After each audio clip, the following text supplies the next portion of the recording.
থই থই পানি সিলেট নগরীতে।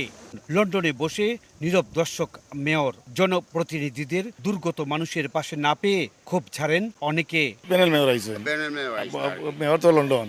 আজ কিন্তু এখন বর্তমানে আমাদের লোকে তো দেখা সাক্ষাৎ হয় নাই, আর 3 দিন 4 দিন ধরে তো আমাদের পানিবন্দী অবস্থায় আছে। এদিকে সুরমা ও কুশিয়ারা নদীর পানি 5 দিন ধরে বিপদসীমার উপরে থাকায় বাঁধের বেশ কয়েকটি স্থান ভেঙে পানি প্রবেশ করছে। নগরবাসীর দাবির পরও সুরমা নদী খননের উদ্যোগ না নেওয়ার ফলে একটু বৃষ্টিতেই পুরো নগর পানিতে তলিয়ে যায়। এ অবস্থা থেকে পরিত্রাণ চান সকলে। সড়ক ঘরবাড়ি ছাড়িয়ে পানি উঠেছে সিলেট ওসমানী মেডিকেল কলেজ প্রাঙ্গণেও। বর্ষার আগেই ভারী বর্ষণ আর পাহাড়ি ঢলে এবারও প্লাবিত হয়েছে নগরীর শতাধিক এলাকা। জলমগ্ন অবস্থায় রাত দিন পার করছেন কয়েক লাখ বাসিন্দা। ঘূর্ণিঝড়ের পর পরিস্থিতি যখন উন্নতির দিকে ছিল, তখন এক রাতের ভারী বর্ষণেই সুরমা কুশিয়ারার পানি আবারও বিপদসীমার উপরে উঠেছে।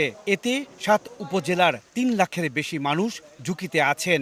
রোববার রাত থেকে সকাল পর্যন্ত 226 মিলিমিটার বৃষ্টিপাতে কোমর ও হাঁটু সমান পানিতে দুর্ভোগ সীমাহীন। কাজকর্ম বন্ধ হয়ে চরম বিপাকে নগরবাসী। অফিসের অনেক ক্ষয়ক্ষতি হয়েছে, এখন পর্যন্ত তো পানি প্রশাসনিক ভবনে রয়েছে। রাতে 2টা থেকে শুরু হয়েছে, ফজর পর্যন্ত পানি ছিল, এরপরে পানি আবার একটু কমছে, এখন মোটামুটি 108 থেকে 10 ইঞ্চি পানি কমছে।